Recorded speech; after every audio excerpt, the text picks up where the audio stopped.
से देसी और आज देश यानी कि हिंदुस्तान के योम आज़ादी की बात हम कर रहे हैं। और योम आज़ादी की जब बात होती है तो बहुत सारी यादें लोगों के जहन में ताज़ा होती हैं, बहुत सारी बातें जो कि हम आपस में करते रहते हैं वो हम ऑनर भी करते हैं, पब्लिक के साथ करते हैं, दूसरे दोस्तों के साथ करते हैं।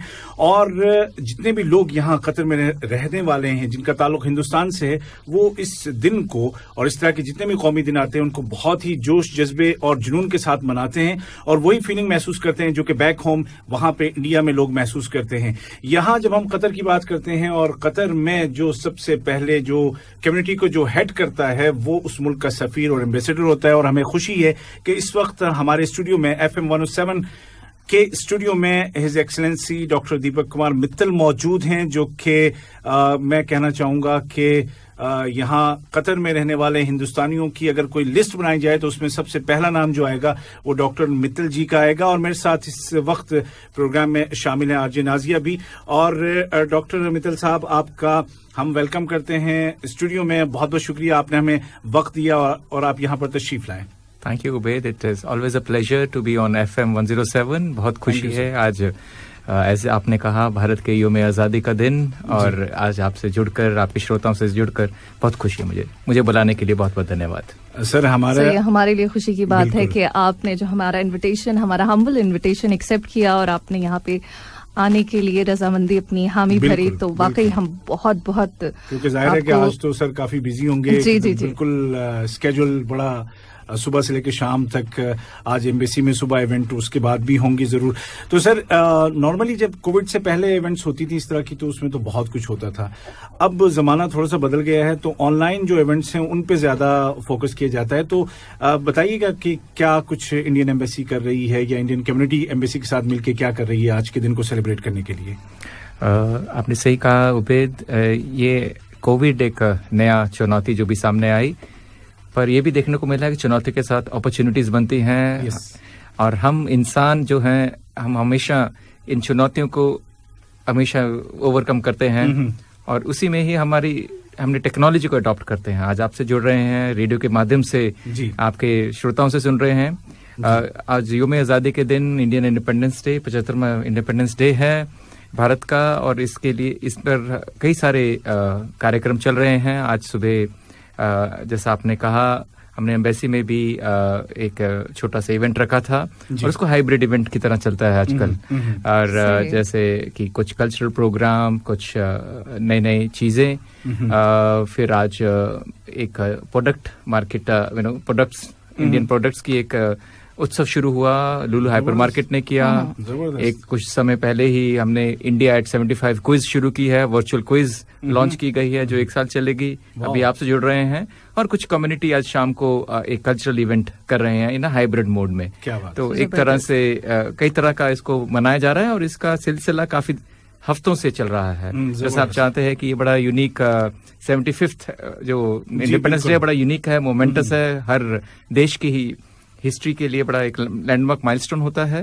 तो इसका एक जिसको हम इसको सेलिब्रेट कर रहे हैं आजादी का अमृत महोत्सव, उसके लिए मार्च में हमारे क्योंकि जो इसकी 75वीं सालगिरह जो बनेगी वो अगले साल बनेगी, तो उससे 75 सप्ताह पहले इसका लॉन्च किया गया 12 मार्च को भारत में डांडी मार्च को सामने रखते हुए। और वैसा ही एक छोटा सा इवेंट फॉर्मल लॉन्च इसका किया गया था 22 मार्च को कतर में और उसी के साथ कई सारे प्रोग्राम जुड़े हुए हैं। तो आज एक स्पेशल है क्योंकि आज 75th था तो कई सारे इवेंट इसमें। बहुत अच्छी बात है सर, आपने इवेंट्स का जिक्र किया है और मुझे ऐसे याद आता है कि आजादी का अमृत महोत्सव, इसके अंतर्गत तो ये सारे इवेंट्स आते हैं जैसे आपने बताया। तो बेसिकली इस महोत्सव का वास्तव में देखा जाए वास्तव में क्या उद्देश्य है? ये देखिए महोत्सव तो इट्स अ ग्रैंड सेलिब्रेशन है। तो क्योंकि 75 साल हुए हैं भारत के स्वतंत्रता के बाद, ये एक समय है जब हम याद करते हैं अपने स्वतंत्रता सेनानियों को जिनका बड़ा योगदान रहा, उनके क्या हमारी स्वतंत्रता संग्राम में उनके क्या क्या उद्देश्य थे, किस तरह का उनका नेतृत्व था।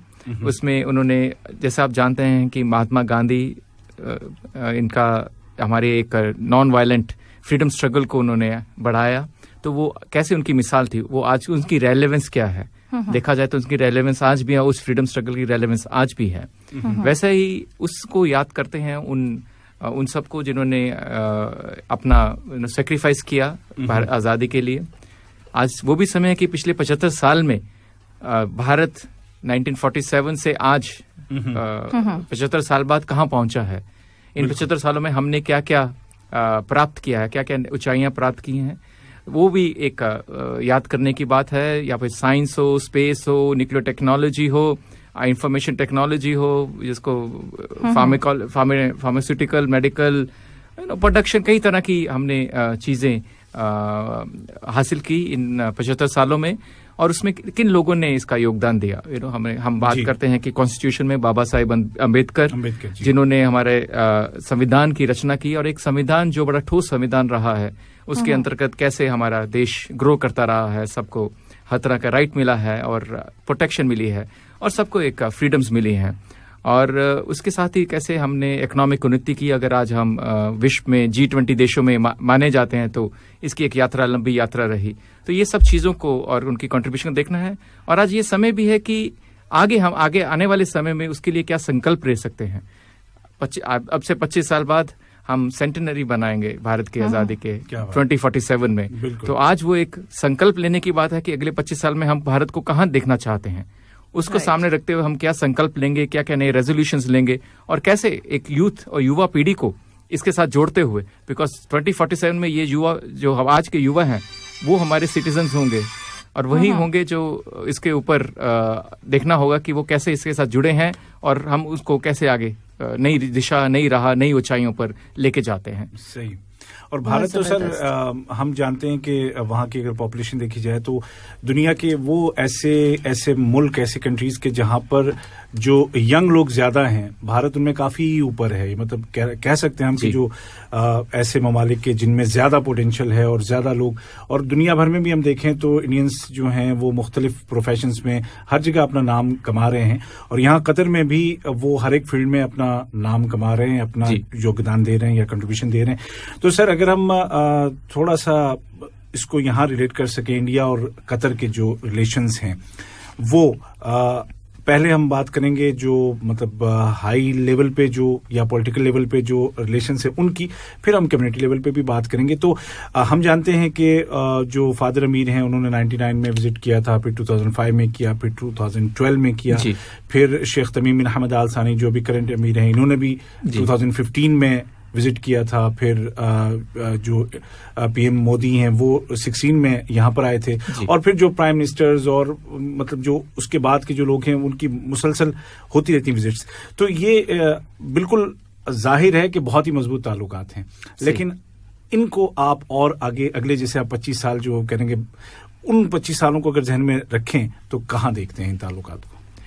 आपने बिल्कुल सही कहा उबैद। हमारे जो आपसी संबंध हैं कतर और भारत के बीच बहुत ही घनिष्ठ हैं, बहुत ही ताकतवर हैं।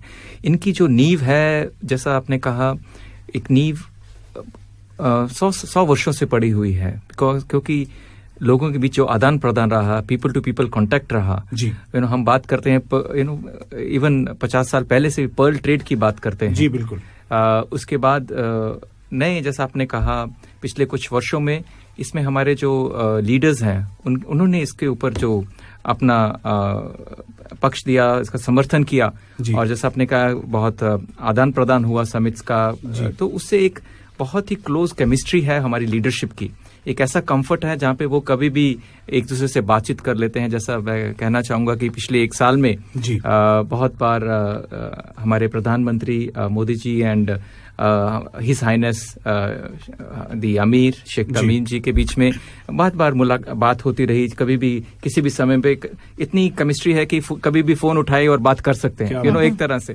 तो वो जब एक लीडरशिप से एक बड़ा स्ट्रांग होता है तो उससे सभी रिलेशनशिप में नई नई चीजें खुलती हैं। सही। और जैसा आपने कहा कि रिलेशनशिप बहुत ही स्ट्रांग है आज की तारीख में, कई इसमें बहुमुखी है, अलग अलग स्तर पर है। अगर आप आर्थिक क्षेत्र में माने, इन्वेस्टमेंट की बात करें, चाहे वो agriculture, health security, food security, ऊर्जा के क्षेत्र में, डिफेंस, सिक्योरिटी, एजुकेशन, कल्चर, मतलब मैं नाम लेता जाऊंगा तो मतलब कोई सीमा नहीं है।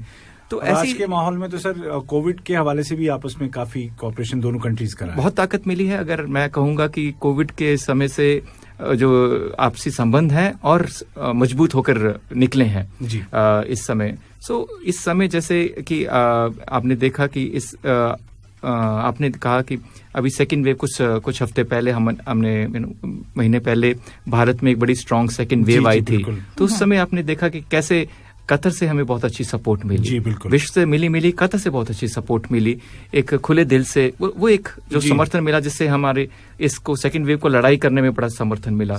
तो ये एक मैं कहता हूँ कि संबंध और मजबूत होकर निकले हैं। हमारी कनेक्टिविटी तो पहले से लोगों की कनेक्टिविटी है, एयर कनेक्टिविटी है, कतर एयरवेज कैसे हमें जोड़ता है, कनेक्टिविटी तो हमारी समुद्र से हमारी कितनी कनेक्टिविटी है। तो आज दिलों की जो बात है, दिल जोड़ने की बात है, और भी हुए हैं।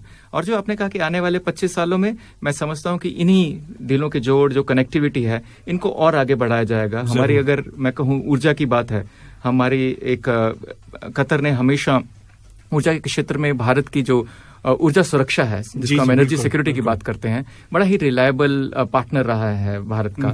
और आने वाले समय में भी मैं समझता हूं कि भारत जैसे ग्रो करता है, हमारी ऊर्जा की जरूरतें और बढ़ती हैं, तो ये संबंध और कॉम्प्रिहेंसिव होंगे और मजबूत होंगे। उसी तरह से जैसे आपने कहा कि आर्थिक क्षेत्र में, तो इसमें भी हमारी ग्रोइंग इकोनॉमीज हैं। अगर हम भारत आज G20 इकोनॉमी है, तो हम आगे बढ़ते हुए और हमारा लक्ष्य है कि एक 5 ट्रिलियन इकोनॉमी बने, जहाँ 2 ट्रिलियन से 5 ट्रिलियन इकोनॉमी बने, तो उससे और भी एक जो आर्थिक संबंध है उसमें मजबूती मिलेगी और डाइवर्सिटी आएगी। तो हमारा यही है कि हर चीज को एक व्यापक रूप से, एक कॉम्प्रिहेंसिव रूप से उसको बढ़ाया जाए और उसको आगे लिया जाए। एजुकेशन एक, जैसे मैं देना चाहूंगा, एक क्षेत्र है जिसमें यहाँ के डिप्टी प्राइम मिनिस्टर और यहाँ के foreign minister his excellency Sheikh Mohammed ने भी बहुत एम्फेसिस किया है कि एजुकेशन को हमें बढ़ाना है। अभी हम यही कोशिश है कि आने वाले कुछ समय में जल्दी ही इस साल एक नई, पहली बार भारत की एक यूनिवर्सिटी यहाँ खुलेगी। ये एक नया संबंध, एक नई कड़ी जुड़ रही है। तो ऐसा है कि इन सब क्षेत्रों को आगे और कैसे बढ़ा जाए, यही आगे हमारा लक्ष्य रहेगा। और जैसे आज सर प्राइम मिनिस्टर जी ने भी एक योजना का अनाउंसमेंट किया जिसमें बालिकाओं के लिए, बेटियों के लिए सैनिक स्कूल की बात उन्होंने की है, तो मुझे लगता है ये भी एक पहल है और अच्छी सोच है। बहुत सही कहा आपने सर। बातें हमारी जारी रहेंगी। आप इतनी खूबसूरत और प्यारी गुफ्तगू कर रहे हैं, बातचीत कर रहे हैं, मुझे एक शेर याद आ गया, आपकी नजर करना चाहता हूँ। इरशाद कि दमे गुफ्तार तेरे होंठों से छलकती हुई बात, जैसे याकूत की सिल चीर के झरना फूटे। बहुत प्यारी गुफ्तगू करते हैं और आपसे हमारी बातचीत जारी रहेगी। और जितने सुनने वाले हैं हमारे, हम उनको ये कहना चाहेंगे कि आप फेसबुक पर हमें लाइव, हमारे पेज पर FM 107 कतर पर आप देख सकते हैं और हिज एक्सीलेंसी की प्यारी प्यारी बातें सुन सकते हैं। हम कतर और भारत के जो ताल्लुकात हैं और कम्युनिटी लेवल पे जो ताल्लुकात हैं और फिर स्पोर्ट्स के फील्ड में जो रिलेशन हैं और जो बन रहे हैं और जो कैसे देखते हैं, इस पर हम बात करेंगे। लेकिन छोटा सा हम ब्रेक लेंगे, जल्दी वापस आएंगे। जुड़े रहिएगा हमारे साथ FM 107 पर। आरजे नाजिया और उबैद ताहिर हैं आपके साथ, और भारत के एम्बेसडर यहाँ कतर में his excellency doctor Deepak Kumar Mittal. हम हैं FM 107 FM 107 Urdu radio Qatar, दिल से देसी। और आज दिल के इस देश में एक बहुत ही जबरदस्त सी कहना चाहिए कि गुलजार आ गया है ना, उसको क्या कहते हैं भाई, वो जो क्यारी जिसको कहते हैं ना, फूलों का जो गुलदस्ता होता है, तो वो आज फूट पड़ा है क्योंकि यहाँ पर भारत के सफीर डॉक्टर दीपक मित्तल मौजूद हैं और उनसे हमारी बातचीत जारी है। मेरे साथ हैं आरजे नाजिया और वो काफी देर से जो है ना वो एक सवाल पूछना चाह रही हैं। नहीं सर, कुछ और मेरे दिमाग में चल रहा है। तो मैं मौके की तलाश में हूँ। तो डॉक्टर साहब, जैसे कि हम पहले बात कर रहे थे इस ब्रेक पे जाने से पहले, जो इंडिया और कतर के रिलेशंस हैं बहुत प्यारे, बहुत तारीखी, बहुत मजबूत हैं और ये दिन ब दिन बढ़ते जा रहे हैं। स्पेशली जैसे आपने एनर्जी का भी जिक्र किया, इसी को थोड़ा सा और आगे अगर ट्रेड को थोड़ा सा, क्योंकि हम जानते हैं कि पहले जो ब्लॉकेट था उसके बाद फिर ये कोविड का माहौल आ गया, तो बैक टू बैक काफी सारी चीजें जो कि इम्पोर्ट की गई इंडिया से, और मुझे लगता है कि ये जो आज से 5 साल पहले जहां पे था ट्रेड, उससे कहीं आगे बढ़ गया है। तो इस पे थोड़ी सी रोशनी डालेंगे, इसके बारे में और कुछ बताएंगे हमें। उबैद, सही कह रहे हैं आप कि जो आर्थिक सहयोग है, आपसी सहयोग है, उसमें अच्छी वृद्धि हुई है पिछले सालों में जी। और इसको मजबूती मिली है। मैं कहूँगा कि विभिन्न क्षेत्रों में भारत में भी इस मैन्युफैक्चरिंग के ऊपर काफी फोकस किया गया है पिछले 6-7 सालों में, जिससे हमने कई ऐसे अवसर क्रिएट किए भारत में ताकि एक क्वालिटी मैन्युफैक्चरिंग हो। हमारे प्रधानमंत्री का हमेशा स्लोगन रहा है कि जीरो डिफेक्ट फोकस करने का, मैन्युफैक्चरिंग और जीरो डिफेक्ट के साथ। तो उससे क्वालिटी प्रोडक्शन शुरू हुई। हमने ऐसा माहौल तैयार किया कि मैन्युफैक्चरिंग जो इंटरनेशनल मैन्युफैक्चरर्स हैं, प्रोडक्शन लाइंस हैं, वो भारत में भी सेटअप हों और भारत के अंदर से जो मैन्युफैक्चरिंग उसको नई स्कीम लॉन्च की गई। सर कोई ज्वाइंट वेंचर कुछ ऐसा कुछ अभी उसमें नहीं है, मतलब उसमें जैसे मजबूती उसके कहने का है कि जो प्रोडक्शन कैपेसिटी क्वालिटी की बात हुई तो उससे हमारा जो जिसको कहूँगा एग्रीकल्चर प्रोडक्शन एक जैसा आपने कहा, तो एग्रीकल्चर प्रोडक्शन एक बहुत ही हाई लेवल पे हमने अगर देखा जाए पूरी ही खाड़ी क्षेत्र में, तो एग्रीकल्चर जो एक्सपोर्ट है, क्योंकि एक तो भारत और इस पूरी खाड़ी क्षेत्र खास करके कतर बहुत ही नजदीक है, अगर हम जर्नी ली जाए, अगर सी से भी ली जाए तो बहुत नजदीक है। तो नेचुरली एक given the quality of production तो एक नॉर्मल सा ही है कि आप वहां से भारत से यहाँ पर आसानी से पोर्ट सकता है, क्वालिटी इंपोर्ट हो सकता है। दूसरी चीज हमने देखी कि भारत को फार्मेसी ऑफ द वर्ल्ड कहा गया है। इवन कोविड के ड्यूरिंग भारत ने दिखाया है कि हम कैसे जो भी जरूरतें हैं देश की, पूरे देश की ही नहीं पूरे विश्व की, तो उनको कैसे हम पूरा कर सकते हैं। तो उसमें भी हमने देखा है कि उसमें भी आगे बढ़ोतरी हुई है, कैसे quality and value for money जिसको कहते हैं, उससे हम इंडिया से सोर्स किया जा सकता है। एंड मोर रिसेंटली कोविड के टाइम में वैक्सीन प्रोडक्शन पर जैसे हमने बहुत फोकस किया है भारत में, और भारत में अभी तक ऑलरेडी 2 वैक्सीन बनाई जा रही हैं और वैक्सीन का प्रोडक्शन शुरू हो रहा है। तो एक तरह से एक हब है, भारत उभर कर आया है विश्व में। तो उसको एक वो भी एक मैं कहूँगा कड़ी जुड़ी है जो एक हेल्थ सिक्योरिटी के साथ, जो आर्थिक सहयोग में। उसके साथ साथ जो एक फोकस मेरा उससे कि पिछले सालों में हमने कहा कि बैंकिंग रिलेशंस हुए। हमने कहा कि कतर नेशनल बैंक, दोहा बैंक की नई ब्रांचेस खुली भारत में। हमारे जो लॉजिस्टिक सप्लाई है, जैसे कि नई शिपिंग लाइंस वगैरह, वो उसकी तादाद बढ़ी है।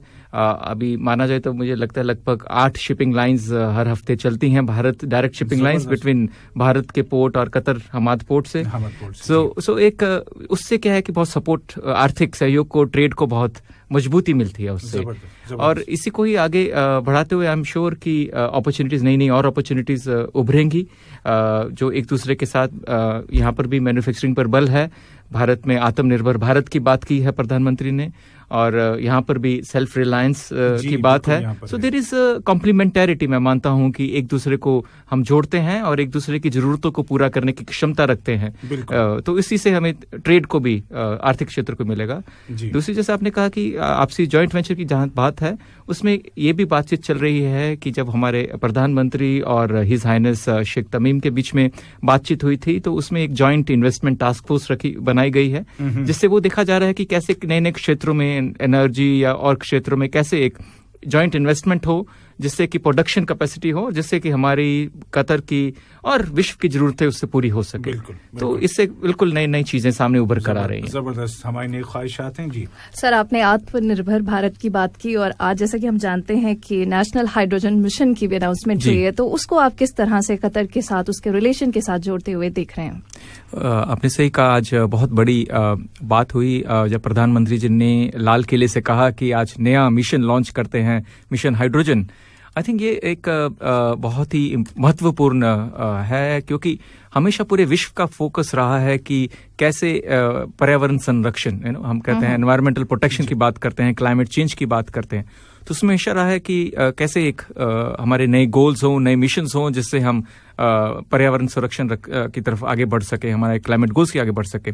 इसमें भारत के भी बड़े ऊंचे लक्ष्य रखे हैं। हमने लक्ष्य रखा है 450 गीगावाट का रिन्यूएबल एनर्जी का लक्ष्य रखा है 2030 तक का।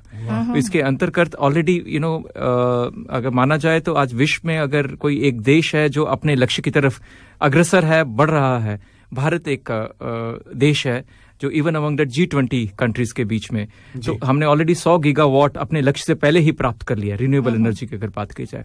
इस पूरे मिक्स में जो मिशन हाइड्रोजन की बात आती है, तो वो भी उसी लक्ष्य की तरफ एक हमारा कदम है कि इसकी तरफ बढ़ा जाए।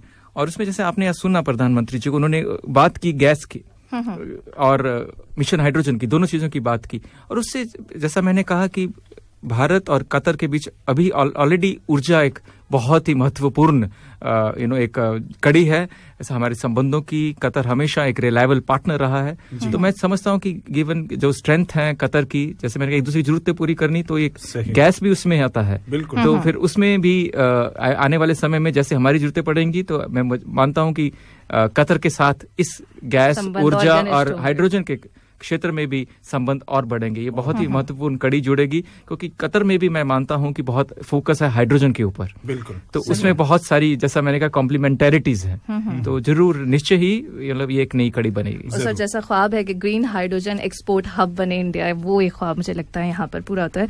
सर, जैसे आज एक नया स्लोगन न्यू इंडिया, सबका प्रयास, सबका साथ, सबका विश्वास, सबका विकास, मुझे लगता है ये it's a need of an hour. सबका विश्वास, सबका साथ। तो इन नई योजनाओं को क्या, किस दृष्टिकोण से आप देखते हैं, और साथ ही बिजनेसमैन के साथ जोड़ते हुए किस तरह से आप यहाँ के बिजनेसमैन के हवाले से देख रहे हैं? आपने सही कहा। आई थिंक जो भारत सरकार का फोकस रहा है विद दिस मोटो, सबका साथ, सबका विकास और सबका विश्वास के साथ, उस नीति के साथ सबको जोड़ने की बात है। इसमें कहना है कि सभी भारतीयों को जोड़ना है और भारत को और देशों के साथ जोड़ना है। सभी का साथ, हम मिलकर ही आगे बढ़ सकते हैं। उसमें ही ये बिजनेस जो जैसा आपने कहा आत्मनिर्भर भारत की उसमें भी ये है कि हमारा एक दूसरे के साथ है, साथ रहेंगे। तो जो बिजनेसमैन, मैं कहूँगा जो कतर से अगर मैं देखूं, अगर मैं किसी एक बिजनेसमैन के नज़रिए से, तो भारत में बहुत सारी नई अपॉर्चुनिटीज़ हैं। किस तरह से भारत ने नए अपने रिफॉर्म्स प्रक्रिया को तेजी दी है, जिसमें कि ease of doing business, ease of living, world bank ranking, उसमें एक नई ऊंचाइयां, मकाम हासिल किए हैं। तो उसमें नई अपॉर्चुनिटी सामने बढ़कर आई हैं। बड़ी इंफ्रास्ट्रक्चर पाइपलाइन क्रिएट की गई है, इन्वेस्टमेंट इंफ्रास्ट्रक्चर, कई तरह की नई योजनाएं सामने लाई हैं। जैसे production linked incentive scheme, 13 priority sectors identify किए गए हैं। तो उसमें मैं विश्वास रखता हूं कि बहुत सारा काम कतर और भारत के बीच में हो सकता है। Even like in a startup एक बड़ा इकोसिस्टम भारत में उभर कर आया है। आज एक विश्व का तीसरा बड़ा स्टार्टअप इकोसिस्टम भारत में है। कई तरह के अगर हम कहें कि बड़े बड़े स्टार्टअप्स बड़ा मांग रहे हैं, तो एंड कतर का भी बड़ा फोकस रहा है कि कैसे स्टार्टअप्स को देखा जाए। तो स्टार्टअप्स एक नया सेक्टर है जहां पे भारत और कतर आपस में काम कर सकते हैं। There is a mind in India, the Indian mind, जो साइंटिफिक माइंड जो है, और कतर की अपनी स्ट्रेंथ के साथ जुड़ के तो हम एक दूसरे की जरूरतें पूरी कर सकते हैं और विश्व की भी जरूरतों पर ध्यान दे सकते हैं। जरूर। सामीन, मैं आपको याद दिलाता चलूं कि इस वक्त आप हैं FM 107 पर लाइव और हमारे साथ मौजूद हैं भारत के सफीर इज़्ज़तमाब डॉक्टर दीपक मित्तल जी। हम उनसे गुफ्तगू कर रहे हैं और मेरे साथ आरजे नाजिया हैं। और हमारी जो अब तक की जो गुफ्तगू का जो फोकस था वो जो दो तरफा ताल्लुकात हैं वही थे, लेकिन अब हम इन ताल्लुकात पे थोड़ी सी बात और करेंगे, लेकिन फिर कुछ और बातें भी ऐसी करेंगे कि जो शायद आपने पहले न सुनी हो, न जानी हो हमारे जो सफीर मोहतरम है उनके बारे में, वो बातें भी होंगी। और स्पेशली जो स्पोर्ट्स सेक्टर है उस पर हम बात करेंगे, लेकिन उससे पहले जरा सा छोटा सा एक ब्रेक लेते हैं। जल्दी वापस आते हैं, सुनते रहिए FM 107। FM 107 पर जश्न यारियां, और आज हम सब मिल करके मना रहे हैं भारत का यौम आज़ादी, इंडिपेंडेंस डे ऑफ इंडिया। और हमारे साथ मौजूद हैं इस वक्त भारत के सफीर जो कि कतर में डॉक्टर दीपक मित्तल जी, और उनसे हमारी गुफ्तगू जारी है। हम ज़्यादा बेहतर अंदाज में हम समझ पा रहे हैं कतर और इंडिया के रिलेशंस को, और बहुत सारे एस्पेक्ट्स जो हैं अब तक डिस्कस हम कर चुके हैं और कुछ बाकी, जैसे कि ब्रेक से पहले मैंने आपसे कहा था कि हम बात करेंगे। और उनमें एक बहुत बड़ा जो फील्ड है कॉपरेशन का, म्यूचुअल कॉपरेशन का, वो है स्पोर्ट्स का। और हाल ही में हम जानते हैं कि ओलंपिक्स खत्म हुए हैं और दोनों ही मुल्कों ने अब तक की बेहतरीन जो परफॉर्मेंस है वो दी है।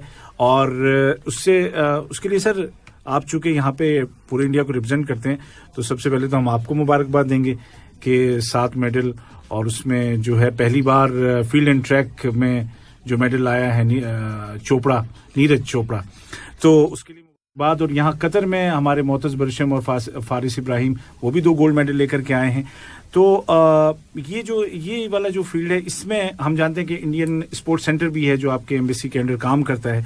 तो 2022 को जहन में रखते हुए और फिर 2030 जो एशियाड एशियन गेम्स है उसको जहन में रखते हुए किस तरह का कॉपरेशन इस वक्त हो रहा है और क्या फ्यूचर में क्या प्लान्स हैं?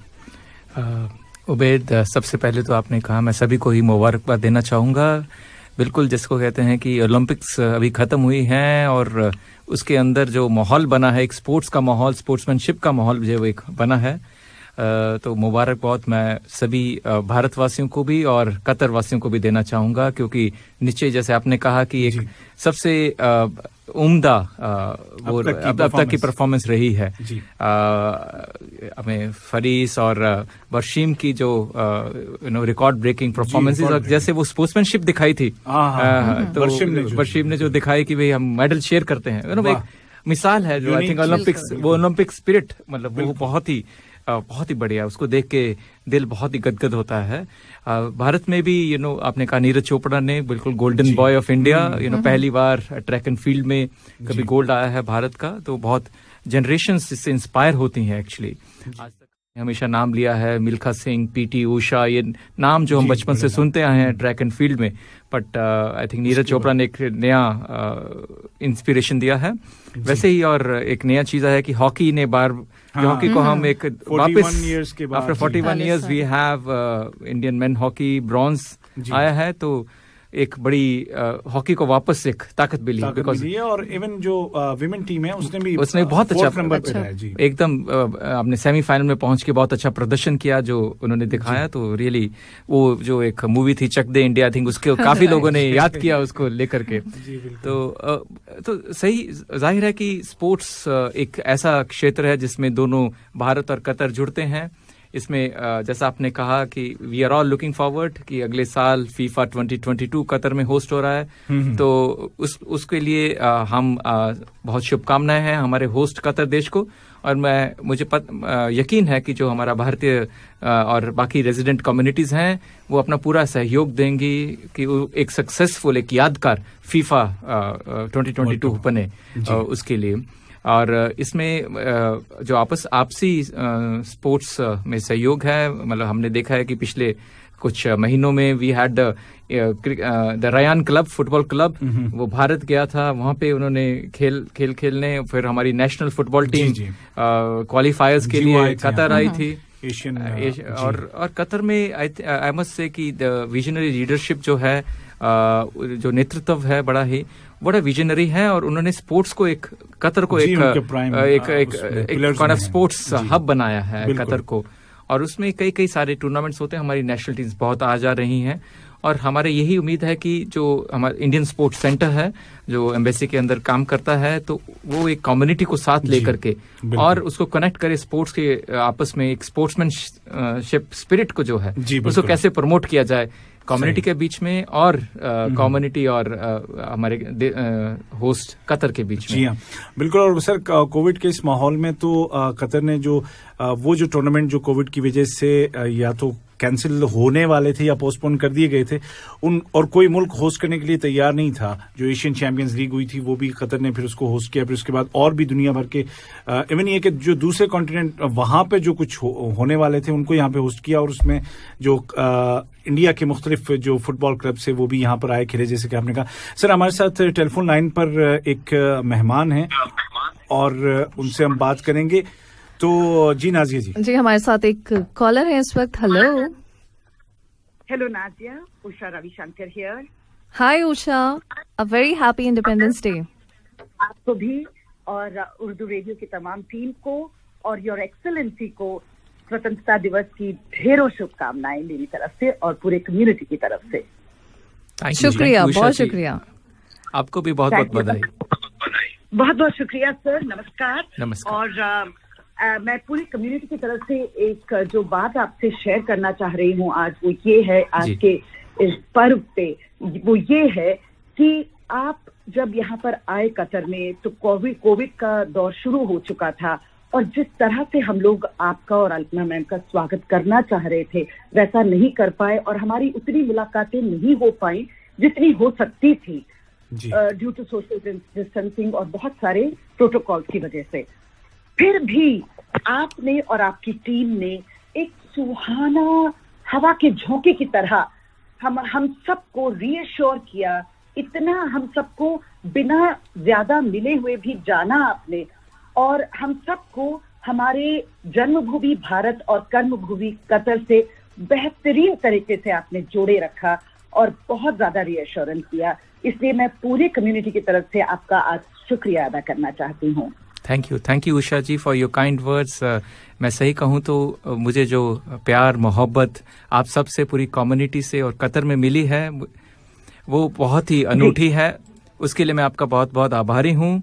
और जहाँ तक मैं कहना चाहूँगा, ये इसमें हमारा रोल कम, बट इसमें कम्युनिटी का रोल बहुत अच्छा रहा है, जो एक दूसरे के सहायता करते हैं, एक दूसरे की जरूरतों को किसी भी दुख दर्द के समय में एक साथ रहते हैं। खुशियों में तो सब एक साथ रहते हैं, पर जो दुख दर्द में एक दूसरे के साथ रहते हैं, एक साथ देते हैं, बहुत ही मुझे खुशी होती है, गर्व होता है आप सब पर। जबरदस्त सर। और बहरहाल कम्युनिटी जो है वो अपने लीडर के पीछे ही होती है, तो लीडर की जो सोच होती है वो हम कम्युनिटी में देख सकते हैं, तो यकीनन इसमें आपका किरदार है और आपका शुक्रिया जैसे कि उषा रविशंकर जी ने अदा किया पूरी कम्युनिटी की जानिब से। उषा जी कुछ और कहना चाहेंगी आप? बिल्कुल, मैं सिर्फ एक बचपन में स्कूल में हम लोग ये बार बार दोहराते थे, जिसका सही मतलब अब समझ में आता है, वो मैं योर एक्सेलेंसी को डेडिकेट करना चाहूंगी और सभी को, अपने भाइयों बहनों को आज डेडिकेट करना चाहूंगी, क्योंकि मुझे लगता है यही हमारे देश का, हमारे कल्चर का सार है। योर एक्सेलेंसी, अगर आपकी इजाजत हो तो मैं ये कहना चाहूंगी। बेला गुलाब जूही चंपा चमेली, प्यारे प्यारे फूल गूथे माला में एक है, हिंद देश के निवासी सभी जन एक हैं, रंग रूप वेश भाषा चाहे अनेक है।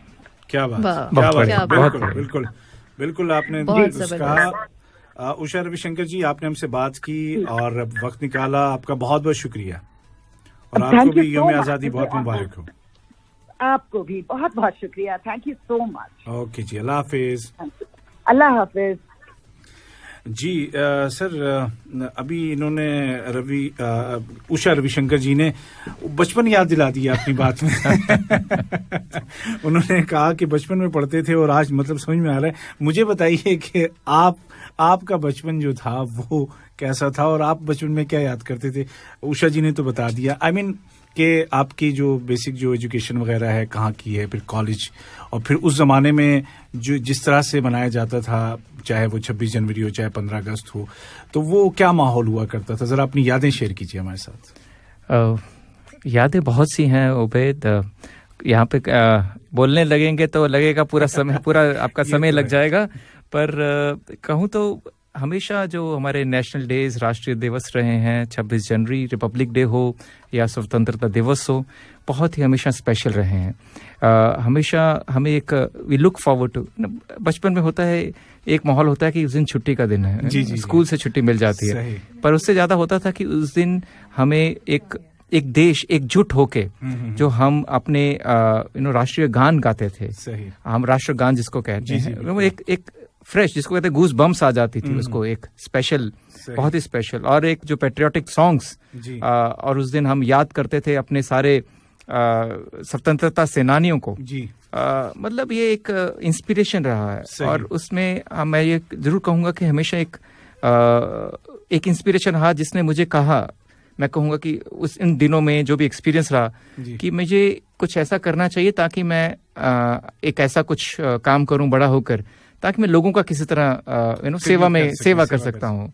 तो मुझे उसको मैं कहूँगा किसी तरह से वो जो मुझे अपॉर्चुनिटी मिली, वो जो एक्सपीरियंस हुए, तो उससे मैं किसी तरह से ये आज मैं इधर कतर में हूँ और लोगों के साथ, अपने भारतीय भाइयों और बहनों के साथ मिल करके किसी तरह से उनके दुख दर्द में शामिल हो सकता हूँ, किसी तरह से कोई काम कर सकता हूँ। तो मैं किसी तरह समझता हूँ कि वो सब उसका मैं श्रेय उन एक्सपीरियंस को ही देना चाहूँगा। सर, हिंदुस्तान में 15 अगस्त को पतंगें बड़ी उड़ाई जाती हैं, कल हमारे जो डायरेक्टर हैं शादाब खान साहब, मैंने उनसे पूछा आप क्या करते थे 15 अगस्त को, उनका मैं पतंगे उड़ाता था। आपने उड़ाई है कभी? बहुत उड़ाए हैं। अच्छा। पतंगे तो आई थिंक ऐसा है कि भारत में सभी बच्चे ने उड़ाई होंगी, तो बिकॉज रंग बिरंगी और वो तिरंगे वाली जो होती थी, तिरंगे वाली और अलग अलग शेप्स में, तो एकदम मतलब हाथ कट जाता था सर, वो मांझा खींचते मांझा बनाया जाता था, मांझा से होता था। बट हाँ, ये एक ओवर द पीरियड एक समझ है ना सर, ये भी ट्रेडिशन है। बट एक बात समझ में भी आई है कि इससे थोड़ा सा जैसे बड़े हुए हैं, समझ में आया कि इन सबसे थोड़ा सा केयरफुल भी होना चाहिए, क्योंकि वो एक्सीडेंट्स होते हैं बीच में। ये भी हुआ कि वो मांझा से, जैसा आपने कहा, अगर डोर कट जाती है तो उससे भी मतलब बहुत नुकसान होता है, तो थोड़ा केयरफुली करना पड़ता है। बट या पतंग as a spirit, I think उड़ाना एक वो उड़ान है, मतलब पतंग एक आपको देती है कि एक हवा में आप एक उड़ान भरते हैं, तो वो एक अलग ही दुनिया में आप निकल जाते हैं। सर एक कॉलर है हमारे साथ, उनसे भी बात कर लेते हैं हमारे साथ। हेलो जी, डॉक्टर जाफरी साहब कैसे हैं आप? जी मैं ठीक हूँ, बिल्कुल फर्स्ट क्लास, बिल्कुल। मैं बल्कि सुन रहा था रेडियो पे जी हिज एक्सेलेंसी डॉक्टर दीपक मित्तल को जी, तो this is a wonderful day. मैंने कहा कि कॉल करके और बात की जाए और उनको शुभकामनाएं दी जाए स्वतंत्रता दिवस की। जी बिल्कुल। Thank you Mittal ji, thank you doctor Jafar. नमस्कार, थैंक यू डॉक्टर जाफर, आपको भी स्वतंत्रता दिवस की बहुत बहुत शुभकामनाएं। हाँ जी, बहुत अच्छा लगा, बहुत अच्छे दिन आपसे बात हो गई और मेरी तरफ से एक दोबारा से आपको बहुत बहुत शुभकामनाएं। मैं एक सवाल आपसे पूछना चाह रहा था, आपने दुनिया के डिफरेंट कंट्रीज में सेलिब्रेट किया होगा जी इंडिपेंडेंस डे जी, तो ये बताइए कि जब आप इंडिया में मनाते थे और अब आप आज कतर में मना रहे हैं, तो क्या डिफरेंस है? बहुत अच्छा सवाल है डॉक्टर साहब। देखिए भारत में और बाहर, आई थिंक बाहर जब हम मनाते हैं तो जो हमारे जिसको हम कहते हैं डायस्पोरा है, जो हमारे भारतीय जो देश से बाहर रह रहे हैं, आई थिंक उनके बीच में रह करके उनको वापस अपने वतन से जब वो जो एक जुड़ते हैं, उससे एक अलग ही एक कनेक्ट होता है। मतलब एक अभी उबैद जी जब मैं आया था, वो एक गाना बजा रहे थे, ए वतन मैं जहाँ रहूं याद रहे तू। तो मतलब एक वो जो एक वो यादगार होती है, फीलिंग होती है, वो एक यूनिक होती है। तो वो फीलिंग हम बाहर रह करके अपने देश से जुड़े हैं, ये सब सेलिब्रेट कर रहे हैं, आई थिंक वो बड़ा ही यूनिक फीलिंग होती है। और कि सब में एक तमन्ना होती है कि अपने देश के लिए भी मैं कुछ करूं, बाहर रह रहा हूं, अपने देश के लिए भी क्या कर सकता हूं। तो वो बहुत बड़ी चीज होती है। डॉक्टर साहब जी, मैंने आपका सुना कि आप जी फरमाइए। नहीं, मैंने कहा कि मैंने सुना कि आप सेवा भाव जो आपका है, and I want you to keep it up and serve the Indian community here. और बहुत बहुत मेरी तरफ से एक दफा फिर से शुभकामनाएं सारी FM 107 उर्दू रेडियो की टीम को भी, और they are also doing a wonderful job. बहुत शुक्रिया। जिस तरह से वो आपको लेके आए हैं आज के दिन रेडियो पे, this is wonderful. Thank you. This way you can connect with a lot of people. Doctor साहब बहुत बहुत शुक्रिया, आपने हमसे बात की और अपनी मुबारकबाद तमाम लोगों तक पहुंचाई, और हिज एक्सेलेंसी से भी। तो इंशाल्लाह आपसे फिर बात होगी। डॉक्टर साहब बहुत शुक्रिया, आपने हमें याद रखा। थैंक यू भाई, थैंक यू, धन्यवाद। ओके सर, अल्लाह हाफिज, अल्लाह हाफिज। और सर अब चूंकि बिल्कुल हम अपने प्रोग्राम के एंड पे हैं, तो आखिर में मैं चाहूंगा कि जो इस वक्त आपको जो लोग सुन रहे हैं कम्युनिटी के, आप उनको क्या मैसेज देना चाहेंगे इन लेस देन 1 मिनट? जी सर।